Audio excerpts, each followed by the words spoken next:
Aos 59 anos, você não mais espera surpresas da vida. Você sabe sua rotina, sabe seu lugar.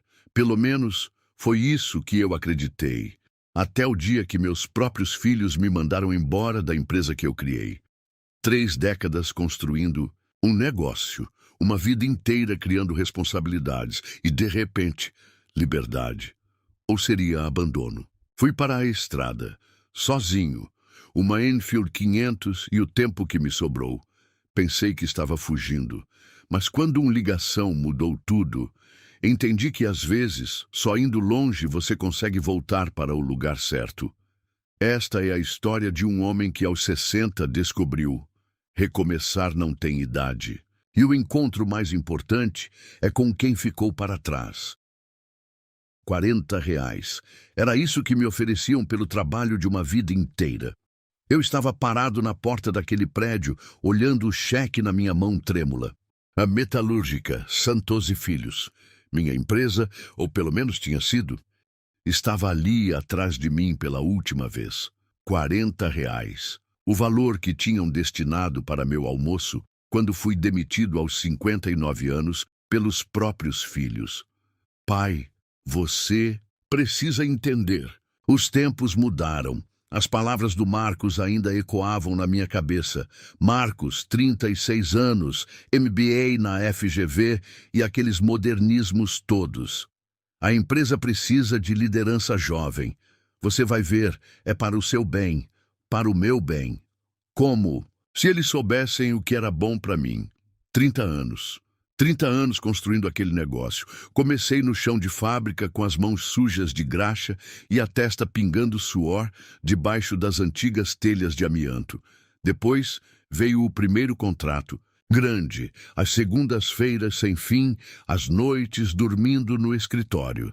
E quando a empresa finalmente decolou, o que eu fiz? Chamei os filhos. Venham, vocês vão ser meu legado, eu disse. E agora olha só. Legado. O Marcos tinha entrado na sala de reunião com aquela pasta azul debaixo do braço. Eu já sabia. 3 meses de conversas, de reorganização, de consultores externos, falando sobre reestruturação. A Gabriela, a caçula, nem olhou nos meus olhos durante a reunião. Só ficou mexendo no celular. Estamos oferecendo uma boa proposta, pai. Você pode ficar com o sítio em Atibaia. E, claro, uma pensão mensal. Uma pensão. Como se eu fosse um funcionário antigo qualquer. Vocês têm certeza disso? Foi tudo que consegui dizer. A voz saiu fininha, quebrada. Não era a voz do homem que construiu aquela empresa tijolo por tijolo. É o melhor para todos, pai. Você vai poder descansar, aproveitar os netos, descansar com 59 anos, quando ainda tinha força, quando ainda sabia como funciona cada máquina daquela fábrica, quando ainda lembrava o nome de cada cliente antigo. Descansar. Sabe o que é engraçado? Eu tive uma BMW 320i nos anos 90. Vendi para investir na expansão da empresa. Agora eles têm um 750i e um Porsche na garagem. E eu tenho um carro importado de 2018. Nada demais. 2 horas depois, estava sentado num restaurante por quilo, comendo um prato de R$ 32, com o cheque de R$ 40 na carteira. Estava terminando o café quando olhei pela janela e vi. Sempre tem uma na porta do restaurante, uma motocicleta. Mas essa era diferente. Uma Royal Enfield Classic 500, preta com cromados reluzentes. Não era nova, mas estava impecável. E então pensei, Paulo, você terá 60 anos daqui a 7 meses. E aí, vai ficar o quê? 40 anos recebendo pensão e assistindo novela? Vai visitar os netos num sábado por mês e fingir que está tudo bem? Existe um momento na vida de todo homem quando ele olha no espelho e não reconhece quem está do outro lado. Eu estava chegando nesse momento, e a moto ali na porta parecia estar gritando, ainda dá tempo. Aos 59 anos eu me perguntava, será que ainda dá tempo? Você já imaginou como é o som de uma Enfield 500? Aquele ronco profundo, pulsante, como um coração mecânico batendo? Pois é, durante 3 noites seguidas, eu sonhei com esse som. No quarto dia, nem consegui esperar o café da manhã. Às 7h30 da manhã, eu já estava em frente à concessionária. Paulo Santos, 59 anos, parece um menino numa loja de brinquedos. O senhor foi dono da Santos em Filhos? O vendedor me reconheceu. Claro, todo mundo em São Bernardo conhecia nossa empresa, ou pelo menos conhecia. Fui. A palavra saiu estranha na minha boca. A moto estava ali, reluzente. Uma veterana também. 15 anos de idade, mas com apenas 47 mil quilômetros. Você sabe o que isso significa? Me disse o vendedor. Significa que alguém a tratou como uma relíquia. Como eu queria ser tratado na empresa familiar, pensei. Senhor Santos, o senhor tem carteira de moto atualizada? Carteira? Claro que tinha. Nunca deixei vencer. Todo ano, religiosamente, renovava aquele pedaço de plástico como se fosse uma promessa para mim mesmo. Um dia você volta a ter uma. O test drive foi indescritível. Primeiro, aquela dificuldade inicial para achar o ponto da embreagem. As mãos meio incertas, tremendo um pouco. Mas depois veio a memória muscular. Na primeira curva pela Avenida Morumbi, eu sorri. Na segunda, ri. Na terceira, aquele nó na garganta. Sabe aquele nó que você tem quando está feliz de verdade pela primeira vez em muito tempo? Quando voltei, o vendedor nem perguntou. Só pegou os papéis. Aquela velha conhecida dos meus 20 anos, eu disse, passando a mão no tanque. Ele riu. O senhor vai rejuvenescer 20 anos com ela. Rejuvenescer. Será? A reação da família foi previsível. Pai, pelo amor de Deus, um homem da sua idade numa moto? A Gabriela estava na cozinha do apartamento, cortando tomates para o almoço. Sempre fazia isso quando estava ansiosa. E qual é a idade certa para viver, filha? O Marcos entrou na cozinha, ouvindo nossa conversa. Pai, não é isso. É só que você precisa se adaptar à sua nova realidade. Você não é mais... Não sou mais o quê? Eu o interrompi. Forte, capaz, vivo.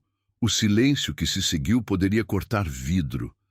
A Cristina, minha ex-mulher, que tinha vindo almoçar com a gente, ela faz isso todo domingo, uma tradição que nem o divórcio conseguiu quebrar. Colocou a mão no meu braço. Paulo, onde você quer chegar com essa moto? Então, pela primeira vez, eu disse em voz alta, no Rio Grande do Sul, 3 pares de olhos me olhavam como se eu tivesse dito que ia para Marte. Passa pelo Paraná primeiro, né? Foi tudo que consegui pensar na hora. O quê? Marcos parecia genuinamente confuso. A estrada para o sul passa pelo Paraná. Eu estava fingindo casualidade, mas meu coração batia como o motor da Enfield. E depois, Santa Catarina.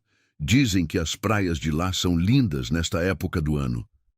Pai, Gabriela largou a faca. Você está falando sério? Eu olhei para ela. Minha filha, 33 anos, 2 mestrados, diretora financeira, e estava me olhando como se eu fosse uma criança irresponsável. Quando foi a última vez que você viajou sem compromisso, Gabi? Sem reuniões, sem planilhas, sem responder o WhatsApp de trabalho? Ela abriu a boca para responder, mas não saiu nada. Vocês venderam a empresa. Excluíram seu pai do futuro dela. Tudo bem, mas existe uma coisa que vocês não podem me tirar. Meu presente, e estava decidido. Depois do almoço, fui para casa fazer as malas. Seu celular está funcionando, pai? A Cristina ligou pela 3ª vez, antes mesmo de eu sair do eixo de São Paulo. Está, Cris? Está. E você tem os remédios da pressão? Os remédios da pressão.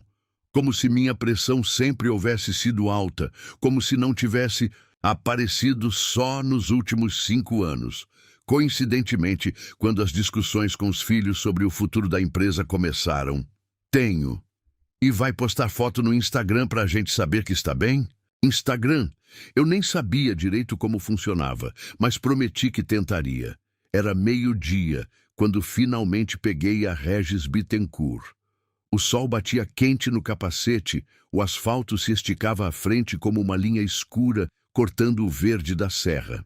E pela primeira vez em meses, em anos talvez, eu estava indo para onde queria. Mas sabe o que é engraçado? Por mais que eu tivesse planejado uma viagem sem rumo, sem compromisso, algo dentro de mim começou a organizar. O cérebro de empresário nunca morre completamente, né? No primeiro posto onde parei para um café, puxei o caderno velho que tinha na mochila. Sempre carreguei um para anotar ideias de novos contratos. E comecei a pensar, lugares para conhecer, coisas para ver, histórias para descobrir. "O senhor está viajando sozinho?" perguntou a mulher do balcão. "Sim. E você?" Ela riu. "Eu? Estou aqui há 20 anos servindo café." E então pensei, e se eu começasse a registrar essas histórias? As pessoas que encontro, os lugares que vejo, as surpresas do caminho? À noite, num hotel de estrada em Registro, liguei para a Gabriela. "Oi, filha. Só para avisar que estou vivo." "Graças a Deus, pai. Onde você está?" "Registro, Vale do Ribeira." "Sabia que aqui tem as comunidades quilombolas mais antigas do Brasil?" Silêncio. "Não sabia, né?" "Pois é, tem muita coisa que não sabemos."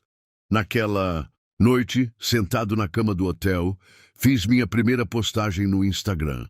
Uma foto da moto parada na estrada com o sol ainda alto. O horizonte sem fim à frente, e escrevi na legenda, aos 59 anos. Muita gente acha que a vida é uma reta em declive. Pois eu descobri que ela ainda tem muitas curvas interessantes. E cada curva, se você prestar atenção, tem uma história para contar. Perfil criado, @Rota do Paulão. Eu me deitei naquela noite pensando, não é fácil começar uma viagem quando você não sabe se está fugindo ou seguindo em frente. Mas quando você vê o sol nascer na estrada, quando você sente o vento no rosto e ouve o ronco firme da sua moto, você entende que às vezes fugir e seguir em frente são exatamente a mesma coisa. E amanhã tem mais estrada pela frente. Você já reparou como o Brasil muda de uma curva para outra? No primeiro dia de viagem, ainda na Raposo Tavares, eu achava que conhecia o país. Eu estava tão enganado. Foi na altura de Sorocaba que comecei a entender. Parei num restaurante de beira de estrada, daqueles que você acha que vai comer só um PF rápido. A mulher que me serviu tinha uns 45 anos, e quando viu minha moto, seus olhos brilharam. "O senhor que está viajando sozinho, como sabe?" Ela riu, daquele jeito que só quem já viveu muito consegue rir. "Ah, homem da sua idade que para aqui de Enfield, ou está fugindo de alguma coisa ou está procurando." E então ela começou a falar. O nome dela era Marisa. Tinha trabalhado 22 anos numa tecelagem e 1 ano atrás foi mandada embora. Disseram que eu era velha demais para aprender as novas máquinas. E agora? Agora eu tenho este restaurante. Trabalho das 5 da manhã às 10 da noite. Mas sabe de uma coisa? Pela primeira vez na vida, eu me olho no espelho e gosto do que vejo. Naquela tarde, tirei uma foto da Marisa na frente do restaurante, com o uniforme bordado e o sorriso genuíno. Postei no Instagram com a legenda: Marisa, 47 anos, empresária. Começou de novo e brilha mais que as novas máquinas que não quis aprender. Recomeço, não tem idade. Em 2 horas, já tinha 500 curtidas. Cada posto, cada restaurante, cada parada de descanso escondia uma história. Foi assim que conheci o seu Chico, 71 anos, ainda consertando motos na beira da estrada. "Pensa que vai me aposentar?" Ele dizia isso para o filho que vinha toda semana tentar convencê-lo. "Quando eu parar de mexer em motor, é porque não tem mais o que consertar em mim." Seu Chico olhou minha Enfield como um cirurgião olha um corpo humano. Em 20 minutos, descobriu 3 pequenos ajustes que fariam toda a diferença para os próximos 1000 quilômetros. Café? Ele ofereceu daqueles copos descartáveis que todo mundo tem na oficina. Sentamos nas cadeiras quebradas e ele começou a falar da primeira BMW R60 que consertou nos anos 60, das Hondas que chegaram nos 70, das Harley que os americanos traziam nos 80. Sabe qual é o segredo de uma máquina? Ele perguntou, passando a mão pela lateral da minha moto. É a mesma coisa que o segredo da vida. Você tem que conhecer cada barulho diferente e tem que ter paciência para ouvir. Aquelas palavras ecoaram na minha cabeça pelos próximos 200 quilômetros. Era final de tarde quando parei num posto no Vale do Paraíba. Um casal na casa dos 60 estava numa mesinha do restaurante. Ele lia o jornal, ela tricotava. Quando passei com o capacete na mão, ela levantou os olhos. "Boa viagem", disse com um sorriso. Parei. "Obrigado. O senhor também viaja de moto?" Eles se entreolharam e riram. "Viajamos", ela disse, "durante 35 anos, até que..." Ela olhou para o marido e não terminou a frase. "Até que eu peguei Parkinson", ele completou. "Ano passado. Agora somos caminhoneiros. Aposentados", ela brincou. "Ele escuta audiobook sobre viagens, eu tricote roupas para doação. Pelo menos ainda estamos na estrada, de um jeito diferente. Eles me mostraram álbuns de fotos no celular. 3 Yamaha diferentes, em 17 países. O Brasil percorrido 3 vezes. Patagônia, Alasca, Route 66. Não deixe para depois", ele disse quando me despedi. "A estrada tem idade." Naquela noite, em registro, postei a foto dos dois. Escrevi: "O fim de uma jornada. É só o começo de outra história." Este casal prova que o horizonte nunca termina, apenas muda de forma. Era em Curitiba, já na segunda semana de viagem, que o Instagram começou a ganhar vida própria. Eu tinha 2.300 seguidores. As pessoas comentavam, enviavam mensagens, sugeriam rotas, mas foi lá que recebi a DM que mudou tudo. "Pai, sou eu, a Gabi. O que você está fazendo é incrível. Eu estava errada sobre muita coisa. Queria que você soubesse que estou acompanhando cada história que você posta. Manda um áudio quando puder." Li a mensagem 5 vezes sentado num banco de praça. Meus dedos tremiam sobre a tela. Gravei e apaguei 3 áudios antes de conseguir mandar um simples: "Oi, filha. Que bom que você está acompanhando. Estou bem. Um beijo." Mas aquela noite, peguei o celular e comecei a escrever de verdade. Não mais apenas notas soltas. Uma carta que talvez nunca mandaria. "Gabriela, eu nunca te contei sobre a primeira vez que saí de casa. Tinha 17 anos e comprei uma Carrena vermelha com o dinheiro que juntei lavando o carro. Sua avó chorou na porta de casa. Seu avô disse que eu só voltaria com o rabo entre as pernas. Eu rodei 3 semanas pelo interior de São Paulo. Dormi em pensão barata, comi pão com ovo no café da manhã. Quando voltei, estava magro, sujo, cheio de histórias. E seu avô me deu um abraço que eu nunca esqueci. Acho que eu passei a vida toda tentando conquistar esse abraço de novo, na empresa, com vocês. E acabei me perdendo no caminho. Agora, na estrada, eu entendi algo simples. As histórias que valem a pena são aquelas que você vive, não aquelas que você conta para impressionar. E sabe? Cada história que eu ouvia parecia ter um pedaço da minha própria. Pela manhã, uma notificação: "Pai, você pode postar essa mensagem que você me escreveu?" Acho que muita gente precisava ler isso, inclusive eu. Amei. Gabriela.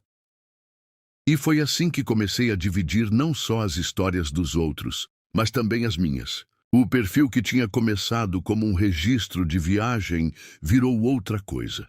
Virou um diário de encontros, de redescobertas. Na estrada, você aprende que não está sozinho, que todo mundo tem uma história de recomeço guardada no peito, que as curvas que assustam são exatamente as que nos levam aos lugares mais lindos. E eu estava apenas no começo. Tem uma coisa sobre a estrada que ninguém conta.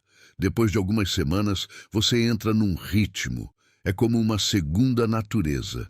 Você acorda no horário, sabe exatamente quanto cabe na mochila, conhece cada som da sua moto. Mas, na verdade, é o silêncio que vai ficando mais familiar. Era final de setembro, quando peguei a BR-101, rumo ao Nordeste. Já tinha passado pelo Paraná, Santa Catarina, Rio Grande do Sul. A conta no Instagram tinha ultrapassado os 5.000 seguidores. E as mensagens vinham de todo lugar. Gente mandando localização de restaurantes escondidos, sugerindo desvios para cachoeiras. Meu celular virava um guia turístico vivo. Em Florianópolis, um seguidor chamado Roberto me encontrou no restaurante onde costumo tomar café. "Sou seu fã", ele disse. "Minha mulher saiu de casa ano passado. Ver você na estrada me deu coragem para sair da depressão. Em Porto Alegre, uma senhora de 62 anos me deu um abraço como se eu fosse filho.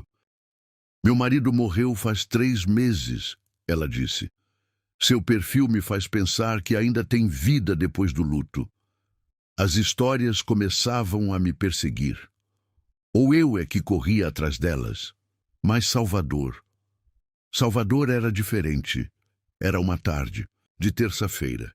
Eu tinha parado num mirante que dava para o mar. O farol da barra estava ali, branquinho contra o azul. O sol já começava a descer. Postei uma foto das mãos no guidão, com o mar ao fundo. Legenda: quando você encontra o lugar onde o mar abraça a terra, você entende, nem tudo na vida precisa ter destino certo. Às vezes é só seguir até a vontade de parar. Em 5 minutos, meu Instagram explodiu. 127 curtidas, 31 comentários. As notificações não paravam de chegar. Foi então que o celular tocou. Toque de ligação. Aquele som que eu já tinha esquecido que existia. Olhei a tela. Número com DDD 11, São Paulo. Um número que eu não conhecia. "Alô? O senhor. É Paulo Henrique Santos", uma voz feminina. "Oficial. O tipo de voz que você só ouve quando tem notícia ruim." "Sou." "O que foi?" "Senhor Santos, aqui é do Hospital das Clínicas. O senhor é o pai de Marcos Tadeu Santos?" Um segundo. Apenas um segundo. Mas naquele segundo meu coração parou. "Sou." "O que aconteceu?" "Seu filho sofreu um acidente. Ele está na UTI. Preciso que o senhor venha urgente." O horizonte de repente ficou desfocado. O barulho das ondas sumiu, até o vento parou. "Como? Quando?" "Esta manhã. Acidente de carro na Marginal. O estado é grave. Por favor, o senhor pode vir?" Eu desliguei, sem responder. Minha cabeça tentava processar. Marcos, UTI, grave. Sabe qual é o momento mais estranho de uma emergência? O instante em que você precisa decidir. Não há tempo para dúvidas, para pesar prós e contras. Só existe aquela decisão que define tudo que vem depois. Olhei a moto, olhei o mar, pensei na viagem dos próximos meses.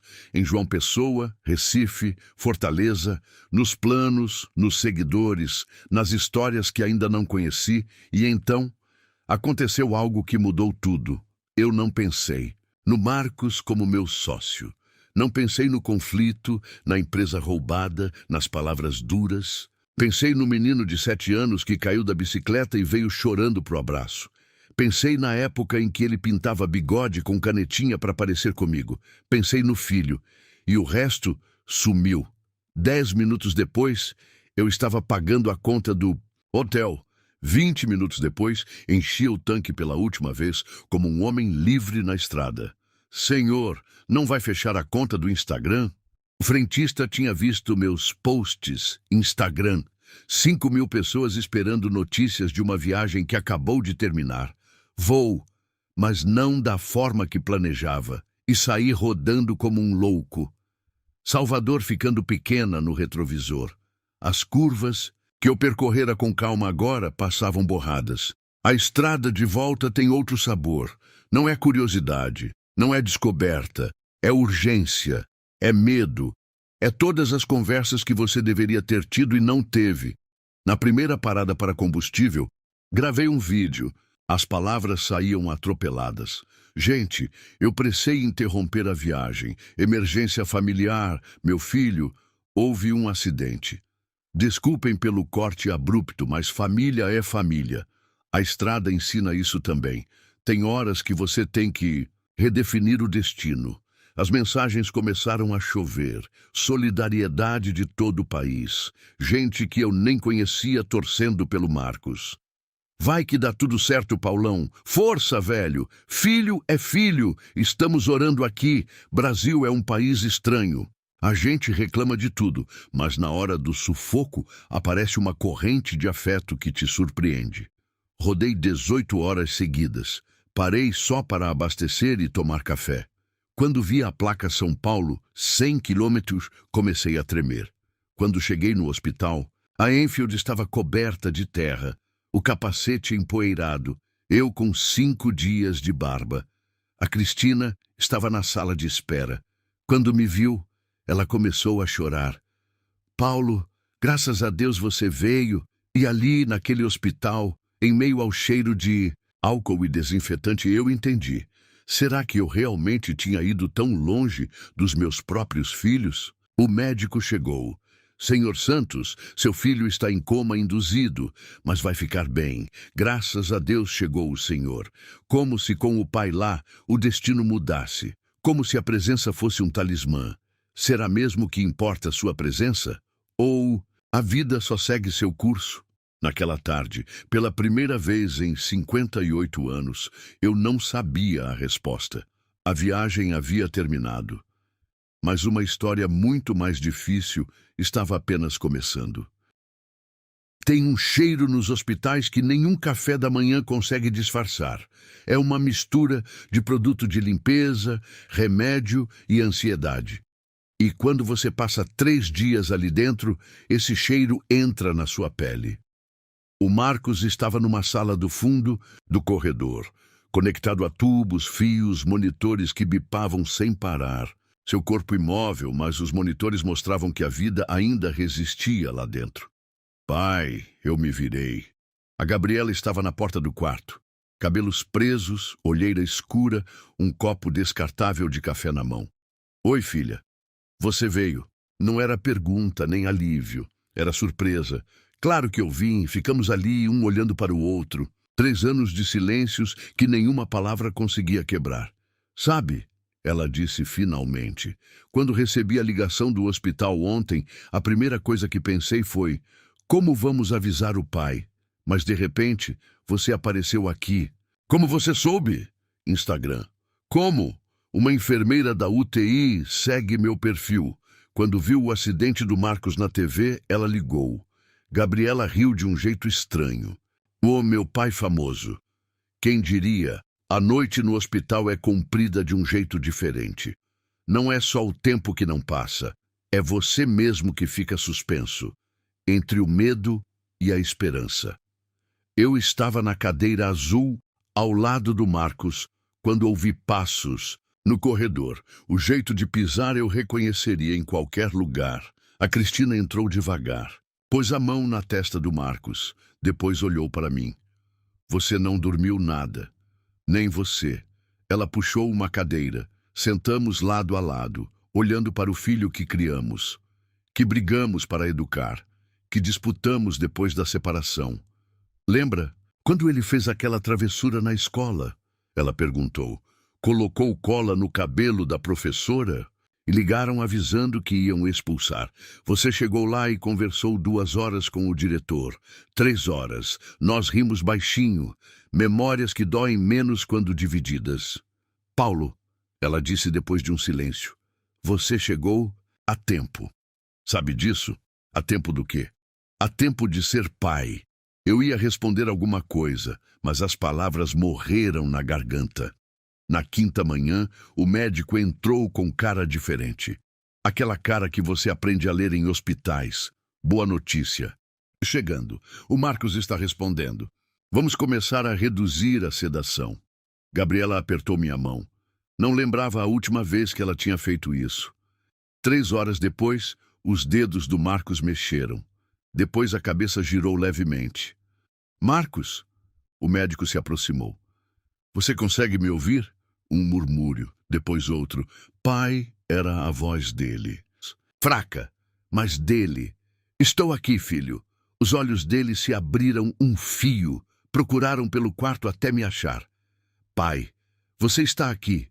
E então, algo quebrou dentro de mim.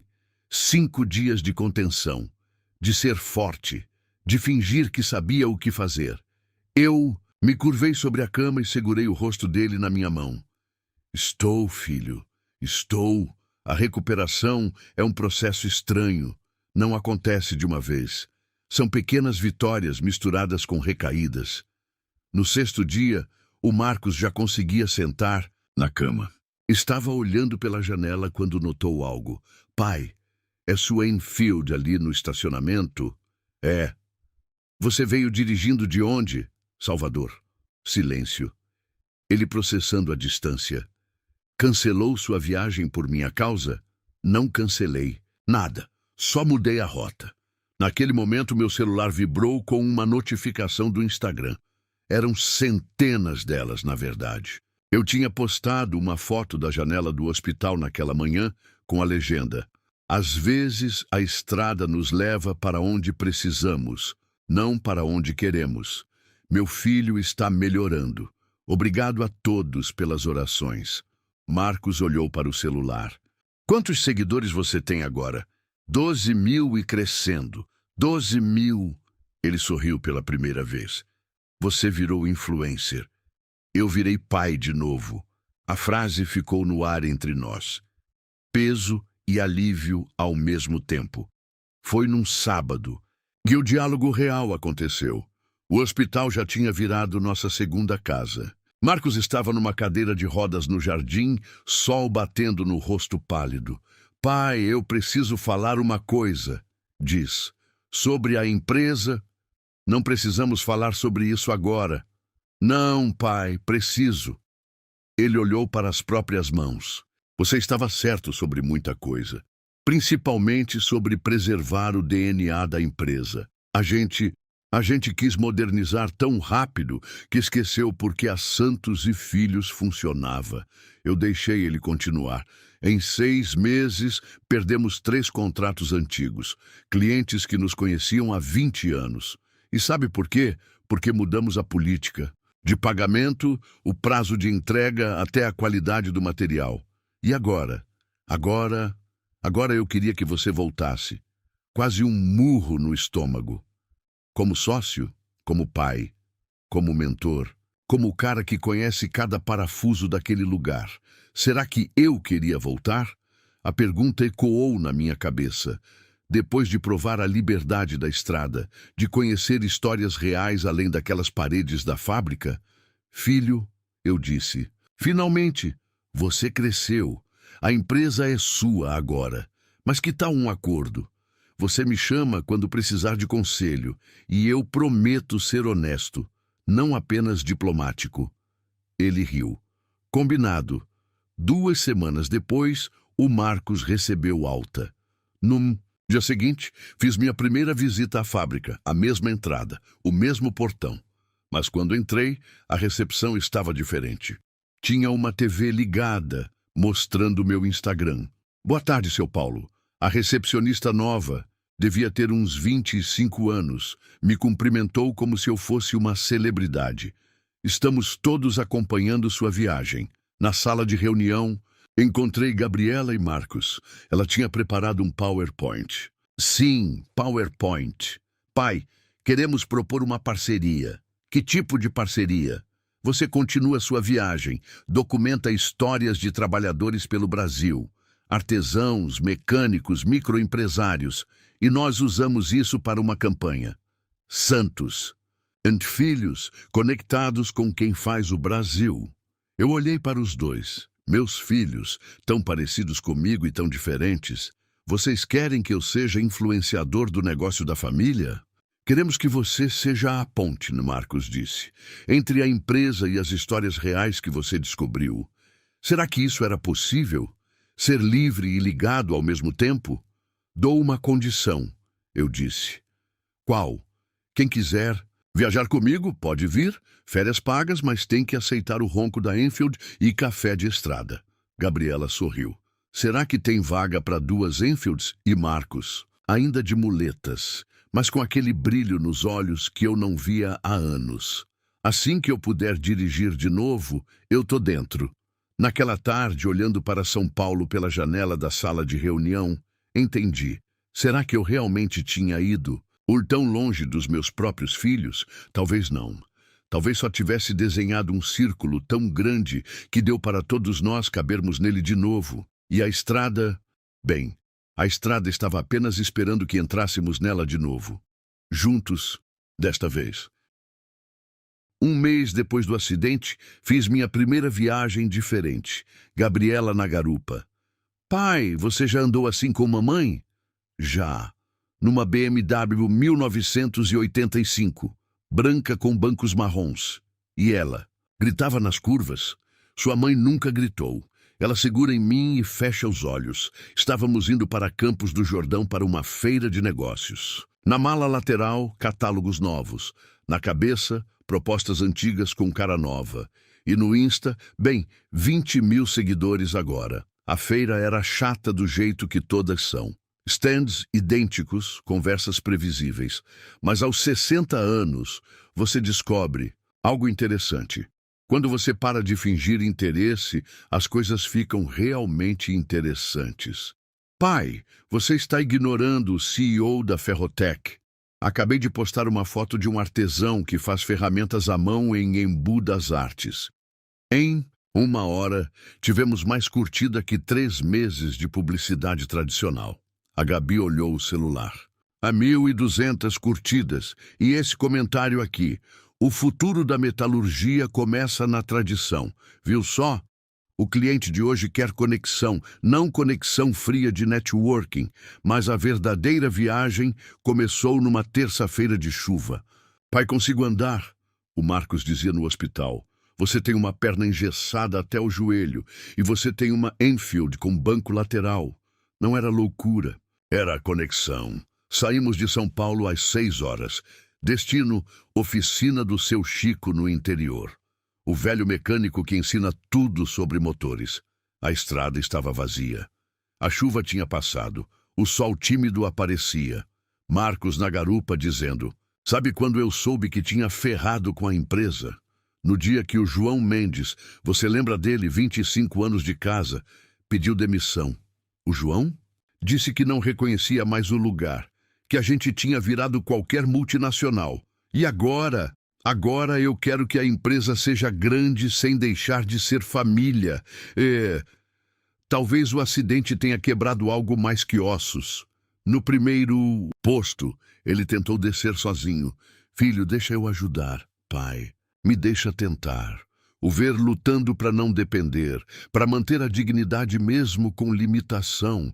É uma lição que você aprende tarde na vida, mas que nunca esquece. O orgulho que realmente importa não é o de nunca cair. É o de ter força de se levantar. A oficina do seu Chico apareceu na curva. O velho estava mexendo numa Falcon 64. Ouviu o ronco da Enfield e saiu sorrindo. Vim com reforço hoje, eu disse apontando o Marcos. Boa. Menino esperto é bem-vindo. Mesmo com perna quebrada, serve para segurar ferramenta.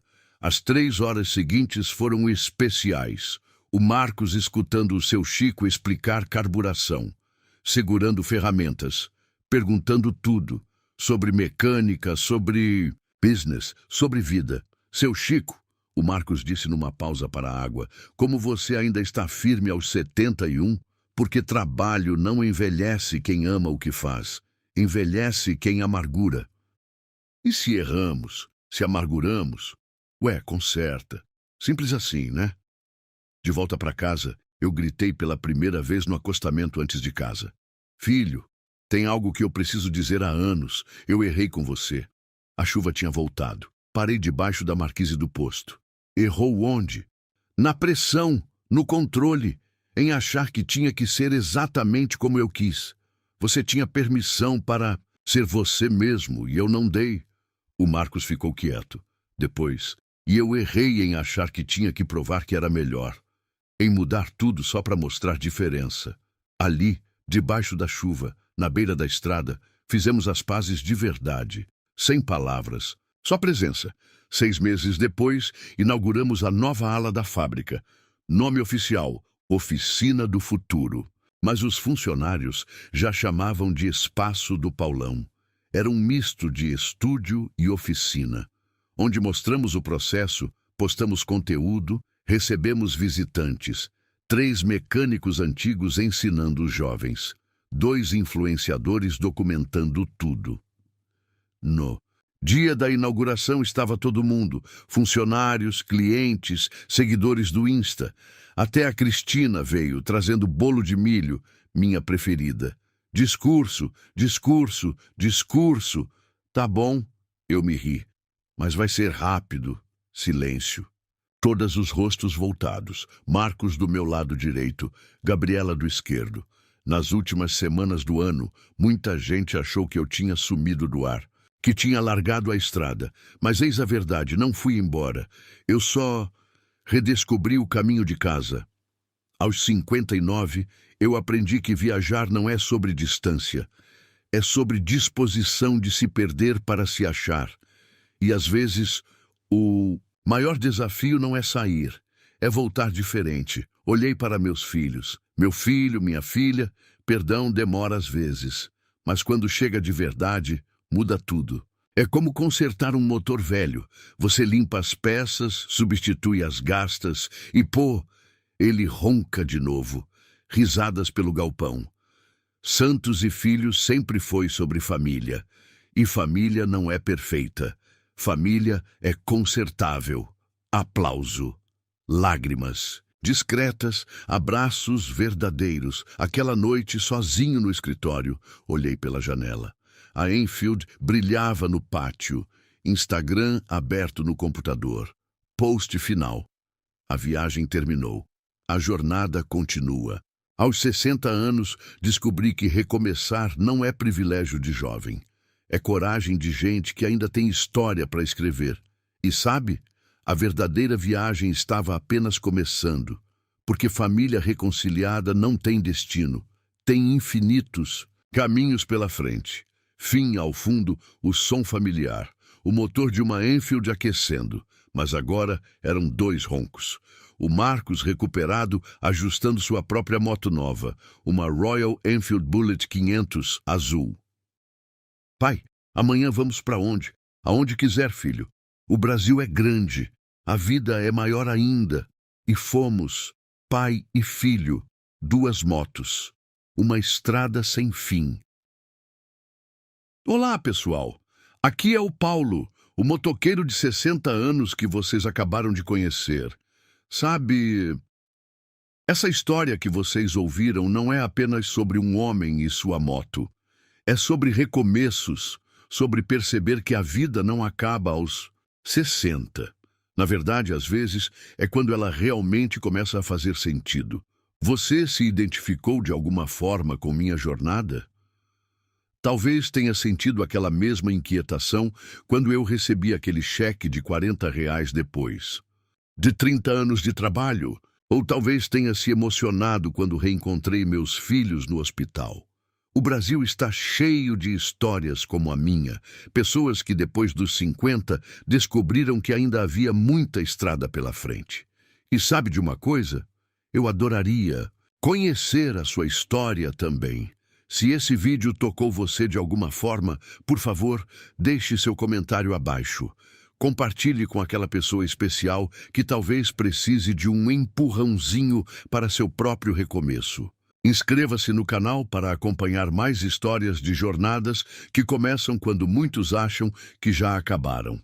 E lembre-se, não importa a sua idade ou quantos erros você cometeu até aqui. A vida é como uma moto bem cuidada. Enquanto houver estrada e combustível no tanque, a jornada continua.